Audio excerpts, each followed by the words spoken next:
Retornando à nossa brincadeirinha, então nós vimos aqui a expansão térmica referente aos sólidos, líquidos e gases. E aqui nós vamos trabalhar exatamente com a expansão dos sólidos. O que isso pode ajudar a gente? Imagina a seguinte situação. Você tem aqui uma esfera e um anel, os dois do mesmo material. O que ocorre nessa condição? O sólido se expande no comprimento, largura e espessura. Então, se eu pego uma esfera, ela não vai só para um lado, ela vai para todos os lados da esfera. Você tomando a esfera como exemplo, então ela vai expandir para todas as posições. Então, você pegando aí uma esfera de aço, um anel também, de ferro ou de aço que seja, o que acontece nessa condição? Nesse exemplo mostra bem. Eu pego aqui, a bola passa pelo anel com facilidade. Mas se eu aquecer a bola e tentar passar pelo anel de aço, de ferro também, não vai passar. Ela vai Ou inchar. vai inchar a bola e ela não vai passar pelo anel. E se eu não, e se no caso eu esfriar o anel e a bola manter normal, vai acontecer a mesma coisa, que o anel vai reduzir e aí estando reduzido, a bola não passa também. Numa prática para a gente, o que seria fácil de desenvolver com essa ideia de dilatação? Quem já tentou abrir uma lata não, aquele vidro que tem uma tampa de metal. Hoje em dia tem um. Vidro de palmito. É Você isso, aquece a tampa, né? Ele dilata. exatamente. Ou você resfria o vidro. Você coloca ele numa água gelada, uma água mais fria, e deixa ali um tempinho que a tampa solta também com facilidade. É a mesma coisa quando você faz isso com hidrogênio, né? Isso. Porque conforme você resfria o material, ele vai acontecer de dilatar Comprimir ao as moléculas. contrário. Ele vai comprimir. E com isso Comprimir facilita as a moléculas. saída. É. Então aí você tem essas condições. Esse é um motivo de trabalhar com a dilatação. Uma forminha aí. Os coeficientes de expansão. No caso que a gente viu isso daqui no ensino médio, no colegial, ele trabalha com alfa para linear, beta para área e gama para volume. Então, se você pegar no exemplo assim, trabalhando uma linha, supondo que essa linha seja o tamanho dela normal, você aquecendo ela, tem uma pequena alteração. Então, aqui você considera quem? O coeficiente de dilatação é o valor de alfa. Agora, se você pegar um elemento em área, uma placa. Infinito. Está conseguindo ver aí? Sim. Você pegar uma placa, seja retangular, seja quadrada, o que acontece? Ela vai ter um aumento em todas as suas dimensões.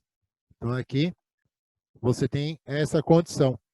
Então, como aqui eu estou fazendo alfa e alfa, para não dar uma situação de, mas não dá alfa ao quadrado. Para a questão de dilatação, a gente não chama de alfa ao quadrado. Chamamos de beta, coeficiente de área, dilatação de área. E no caso da esfera, nós vamos chamar isso de gama. É um elemento cúbico e vai ser o elemento coeficiente de dilatação gama. Isso quer dizer, ele age alfa, alfa e alfa. Alfa no comprimento, alfa na largura e alfa na altura. Como o corpo se expande totalmente para todos os lados, então você tem o gama no lugar. A relação que nós temos entre esses três coeficientes é a seguinte: o valor de alfa sobre 1 é o mesmo beta dividido por 2 e o mesmo gama dividido por 3. Dois. Isso está dizendo o que para a gente? O gama dividido por 3 é o valor de alfa. Beta dividido por 2 é o valor de alfa. Tá. Tá bom? Alfa para tudo. Isso. Porque o alfa identifica o quê? É o comprimento aumentado da linha. Ou Entendi. comprimento comprimido da linha. Então, em relação aos outros dois, é tudo envolvido com o elemento alfa. Que aqui, para nós, o coeficiente de expansão é a letra K. Então, nessa situação, a letra K representa o coeficiente de dilatação ou de compressão do corpo. Daqui mesmo já colocam a observação. Em alguns casos, a letra grega alfa é usada para indicar o coeficiente de expansão linear. Então, o coeficiente de dilatação linear é o valor de alfa, que é esse elemento que nós vimos aqui. O alfa em relação ao comprimento inicial com relação ao comprimento final. E aí tem um valor específico esse elemento. Aqui você tem um exemplo bem identificado aqui, ó. Se uma haste de metal mede 9 pés a 21 graus Celsius, qual é o seu comprimento a 55 graus Celsius? O valor de K para o metal é 10 vezes 10 elevado a menos 6. Então, aqui, o que ele faz? Ele vai trabalhar aqui a expansão, é dada por essa equação aqui. A expansão é dada por quem? O valor de K, que é o coeficiente de dilatação, multiplicado pelo comprimento e multiplicado pela variação de temperatura. Vou apagar um pedacinho da luz aqui. Então, você tem que E é igual a K vezes L vezes T2 menos T1. Quem é T2? A temperatura final. T1, a temperatura inicial. Legal. E E o aí? L? Eu não entendi de onde veio esse L. O L é o comprimento. Lounge, né? Isso. Nesse caso aqui, o L é o é o comprimento, comprimento seria o da 9 aqui. haste. Então, aí você tem lá. Aqui você tem que o valor de K. Oi. Aqui você tem que o valor de K do metal é 10 vezes 10 elevado a menos 6. Aí você diz, bom, aqui tem trabalhando com Celsius e pés. Pode? Pode. Aqui permite isso. Mas se nada impede também transformar isso aqui em Fahrenheit ou em Rankine. Na condição aqui, ele não entra na briga das duas unidades de temperatura. Você pode Entendi. trabalhar com grau Celsius normal. Professor, se fosse duas temperaturas diferentes, uma Celsius e outra Kelvin. Aí você tem que transformar para uma só. Tá, Porque entendi. aí você não pode ter duas unidades de medida para a mesma coisa. Se fosse Fahrenheit e Celsius, Fahrenheit e Kelvin, teria que transformar para uma delas. Tá, obrigado. De nada. Então aqui você tem a equaçãozinha montada. Então o que a gente faz? Aqui vocês viram isso em matemática. Creio eu que vocês já trabalharam matemática vendo essa condição aqui. Sim. Eu tenho 10 vezes 10 elevado a menos 6. Então o que acontece nessa situação? 10 vezes 10 a menos 6. Aqui, quando você não tem nada, está equivalente a 1. Então, 10 elevado a 1 vezes 10 elevado a menos 6. Isso aqui foi visto em matemática, talvez, puxando lá do ensino médio, é até mais fácil lembrar. Isso aqui, potência de 10 com outra potência de 10. Quando eu tenho números de bases iguais, o que se faz na primeira propriedade da multiplicação de bases iguais? Com expoentes aqui. Conserva a base Base. e faz a soma dos expoentes.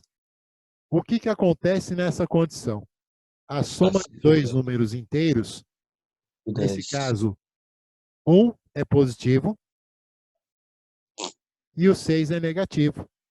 Na soma de dois números inteiros com sinais diferentes, o maior subtrai o número menor. Então, 6 tira 1. Você fica com Menos 5. O sinal do maior número prevalece na resposta. Então, você vai ficar com 10 elevado a menos 5. E aí o comprimento dele, você tem que é 9 pés. Então, multiplica por 9 e multiplica. Ali você tem a quem? Tem aqui a temperatura final menos a temperatura inicial. A final foi 55. e 5. Tira 21. Qual vai ser, então, aqui o valor da temperatura? Você vai ter, então, 5 tira 1. 34. Vai ficar com 34. Agora você vai trabalhar aqui a parte numérica, independente da mala sem alça. 10 elevado a qualquer expoente, para mim, é mala sem alça. Vou trabalhar aqui. Então, aqui você vai ter quem? 9 vezes 34. 9 vezes 4 são 36. 36, vai Sobre 3. 3. 9 vezes 3 são 27. 7, 30. 306. Que multiplica esse número aqui. É Aí você isso. percebe aqui que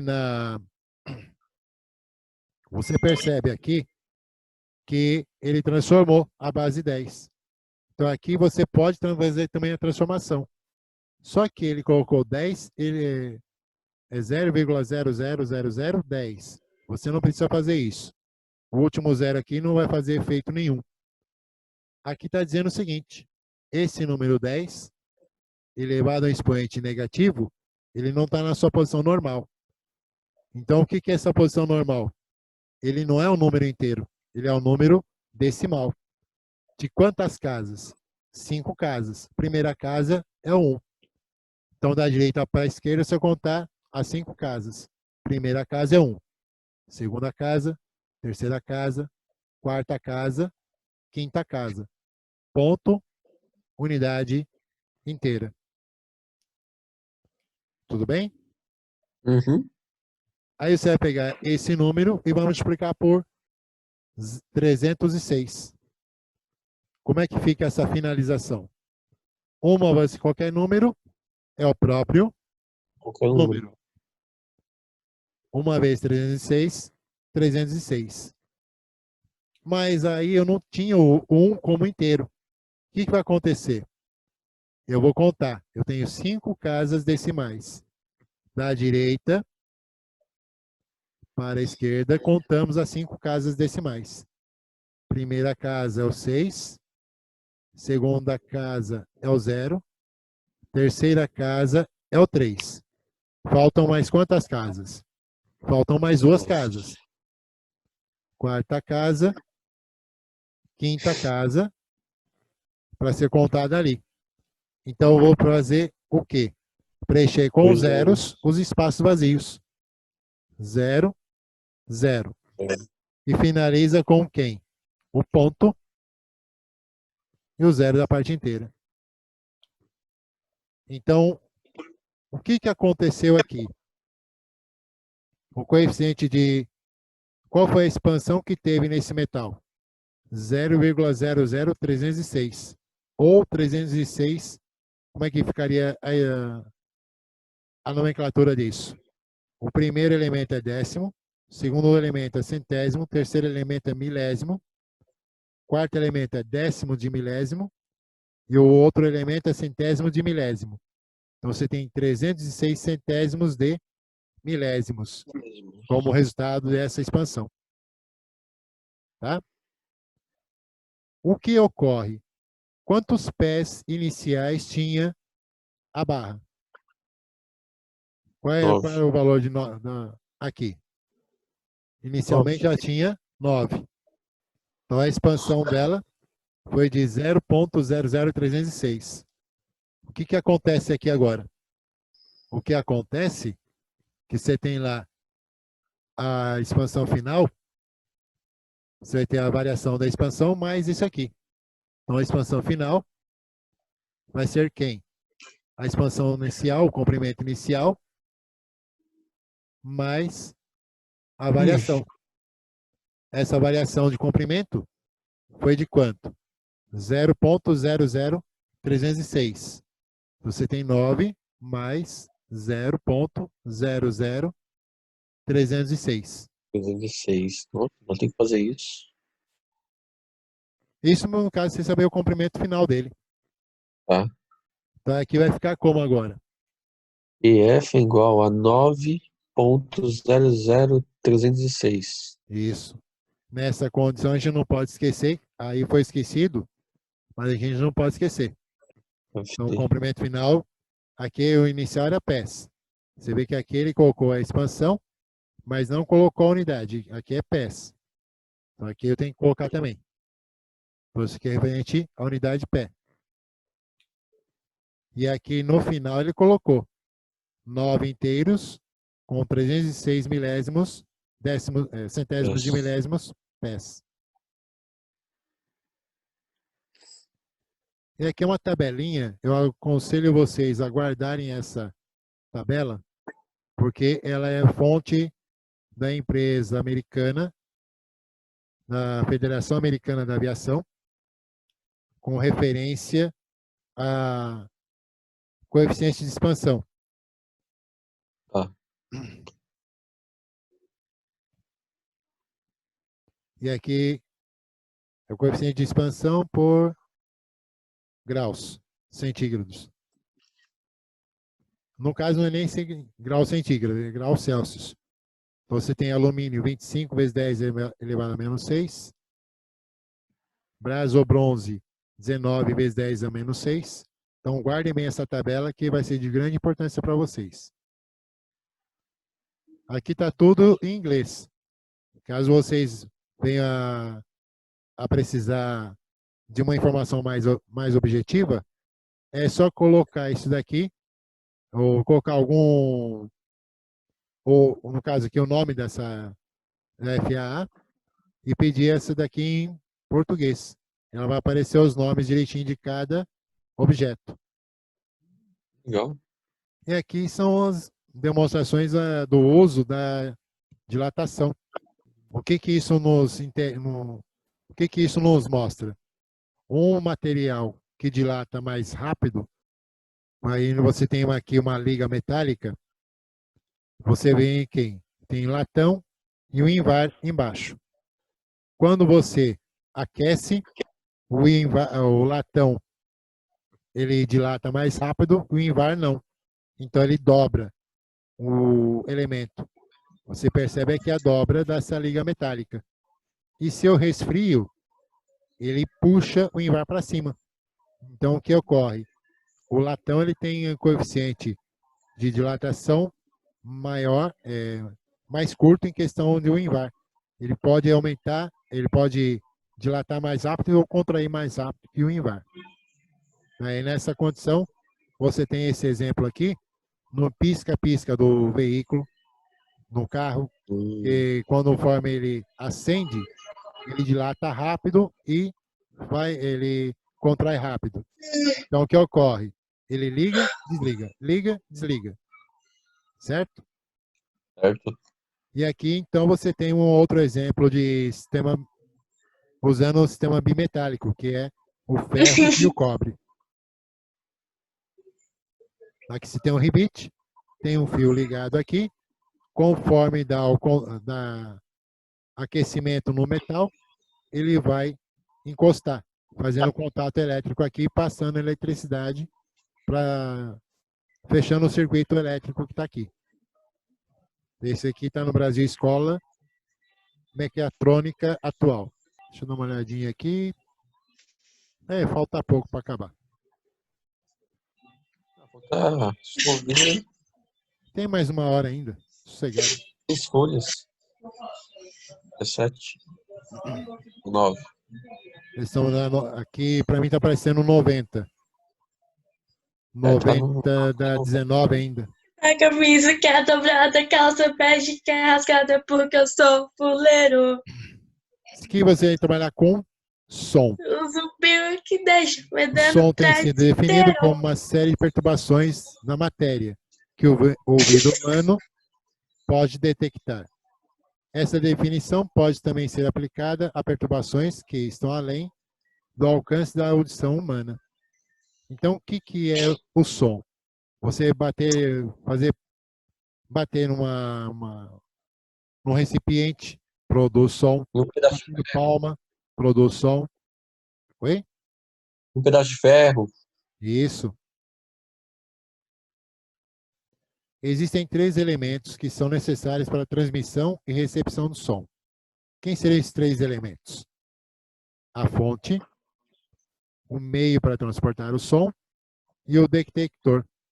Então, já percebe pela segunda situação aqui, já percebe que o som não se propaga no vácuo. Caso venha a ter uma pergunta, o som se propaga pelo vácuo. Conseguiu se comunicar pelo vácuo? Não. O meio para transporte é sempre um meio sólido ou meio mais denso que produz o som. Caso não aconteça aí, caso não tenha isso, tanto o elemento não pode tentar produzir som que for, ele não vai ser transportado. É um caso, exemplo, você pegar um exemplo clássico que se diz, é você pegar um despertador, colocar ele dentro, ponto para fazer aquele processo, e por aí ele conseguir fazer o quê? Ele conseguir, vai bater lá o sininho, vai emitir o som. Se você tirar o ar de dentro daquela recipiente, ele acaba tirando ali todo e qualquer sentido do som. Não vai ter, vai continuar fazendo barulho internamente, porém não vai ser ouvido por ninguém, se não houver um meio de transporte. Aqui no caso, o exemplo de um sino, referente ao ar. O ar produz o som. As ondas que nós temos aqui, do Evandro Ferreira, que aqui nós temos no Instituto de Aviação Civil, Divisão de Instrução Profissional, que você tem a amostragem de 2 ondas aqui, 2 cristas. Que a onda realmente ela começa aqui, tem um ponto, começa aqui, desce no vale, tem um ponto. Nesse ponto que ela vai indicar aqui, é um nó. Esse nó vai dar a próxima onda. Então aqui nós temos o movimento dessa onda. O que acontece aqui? Você tem o som, é um movimento de onda em questão. Pode ser mais bem entendido primeiramente, considerando as ondas da água. Então o som produzido no ar é o mesmo que ele faz, que você tem como a produção da onda na água. Só que de uma maneira um pouco diferenciada. Na água você vê apenas o plano. O som no ar, ele vai para todos os lados. Então ele faz como se fosse uma esfera. Então você tem aqui a fonte dele no meio, ele estando parado, ele vai emitir o som para todos os lados, para cima, para baixo, para todas as regiões. Já na água, você percebe as ondas formadas na água, em que você tem aqui as linhas e esses vales. Então aqui as linhas são as cristas e o espaço entre uma crista e outra é chamado de vale. Então isso aqui é uma formação de onda plana. Isso não é jogar uma pedra na água. E o som? Essa é a ideia que nós temos o som. Você tem aqui uma compressão e aqui um espaço aberto. Nova compressão, novo espaço aberto. Então a crista e o vale. Crista e vale. E aqui nós temos a identificação da... Você vê que ela é uma senoide, ó. Tá. Certo?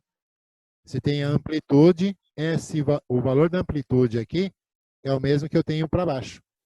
O quanto ela sobe é o quanto ela desce. quando a altura da crista é a mesma profundidade do vale. E de vale para vale você tem comprimento de onda. Aqui na situação aqui que aqui não vai dar para marcar. No caso aqui, ela vem, chega nesse ponto aqui, ela forma um nó nesse meio aqui. E aqui começa uma nova onda, chega aqui, mais um nó. De nó para nó, você tem também comprimento de onda. De crista para crista, um novo comprimento de onda. Isso aqui vocês têm, isso aqui foi tirado no Instituto de Aviação Civil, Divisão de Profissão, Instrução Profissional, que é a propagação do som por diapasão. Se você pegar qualquer livro didático de física, ou até mesmo na questão da internet, essas figuras, essas formas, vão sempre aparecer como ideia, como uma identificação de onda. E todas elas são uma senoide. Até mesmo o coração, ele é uma senoide, só que quem já viu a radiografia, o desenho que é formado pelas ondas no eletrocardiograma, percebe aqueles tracinhos muito bem próximos. Então, aquilo que está mostrando o quê? A crista é bem próxima da outra. Então, a frequência é enorme. Quando eu tenho crista mais afastada, a frequência é curta. Daí entra o que a gente adiantou aqui. Período da partícula, T em segundos. A frequência F. Só que esse T aqui, normalmente ele é maiúsculo, porque ele é período. Então, normalmente esse período, ele tem uma quantidade de tempo, que é o T minúsculo. Qual é a referência do período com a frequência? Frequência é o inverso do período. Ou, também, período é o inverso da frequência.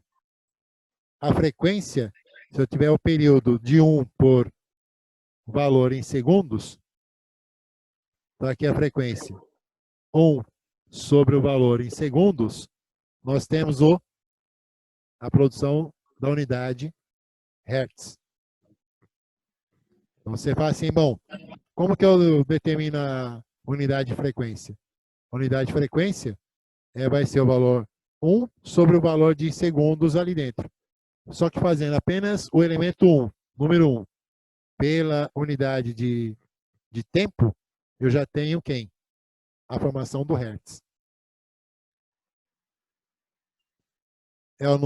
A frequência é o número de vibrações completas por segundo.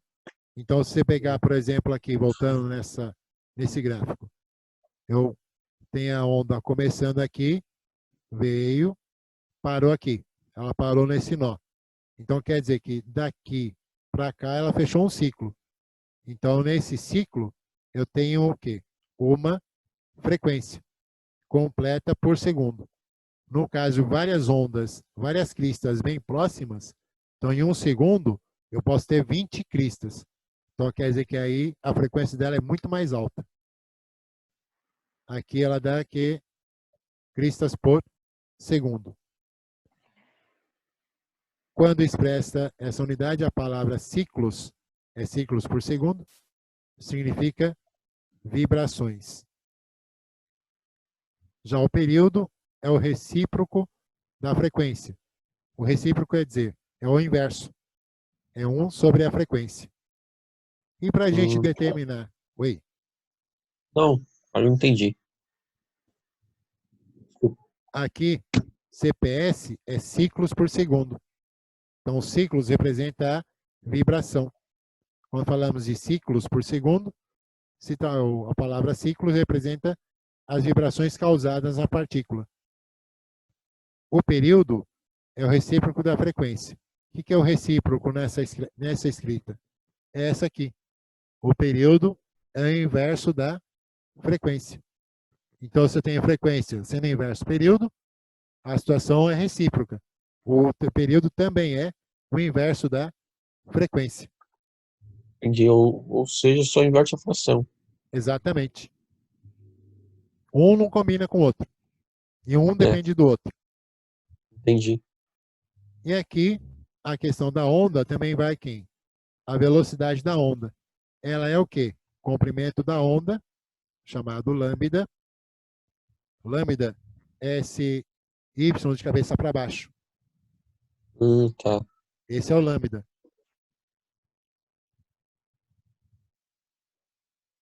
Lambda. Que é chamado comprimento de onda. Aquela distância que nós vimos lá nessa imagem aqui. Esse comprimento de onda é o nosso lambda. Dividido pelo período, que no caso aqui você tem a condição, você tem pela fórmula da velocidade normal. Lembra da velocidade e o espaço-tempo? Você tem a velocidade, você tinha o espaço e o tempo. Então, o comprimento de onda sobre período. E aí, o que ocorre? O que acontece aqui, como o período é o inverso da frequência, quando ele está embaixo, tem fração de fração. Então, você tem que o comprimento de onda vai ser vezes a frequência que a onda foi produzida, a frequência de cristas que ela teve ali. Então, você tem lá velocidade igual a frequência vezes lambda. Nesse caso, também pode ser escrito lambda sobre período. V é a velocidade em pés por segundo. F é a frequência em ciclos por segundo. E o comprimento de onda é dado em pés. Então, você tem lá unidade pés e a unidade pés por segundo, dependendo da condição da equação, nós vamos ter aí como determinar a frequência ou o período nessa situação. Posso apagar a lousa aqui? Sim. Temos mais 3 minutos para capotar de novo. 2,5. Qual vai ser a velocidade cujo comprimento seja de 5 pés por segundo? Ou 5 pés só. Comprimento de 5 pés e a frequência 6 ciclos por segundo. Então, como é que a gente vai trabalhar com essa brincadeira? Eu pego lá a velocidade, eu 5 estou vezes trabalhando aqui comprimento e frequência. Então, eu tenho a frequência vezes o comprimento. muito. Pega só a Quem parte gosta numérica. de 6? Vai ficar como isso? 6 vezes 5 é 30. 36. Não, 30. Vai ficar 30. Não, Como aqui eu já tenho pode ver. pés e ciclos por segundo, um elemento ciclo vai desaparecer. Vamos ficar com quem? Pés por segundo. Então, isso aqui vai ficar, agora sim, FPS. Ou, quando a gente coloca assim, esse P se lê per. Então, pés per segundo. Pés por segundo. Os dois jeitos tá certo. Isso. Pode ficar tranquilo quanto a isso aí. Tudo que eu passo aqui para vocês, eu já fiz umas pesquisas antes, para depois vocês terem a informação correta a respeito de como se utiliza isso na língua inglesa.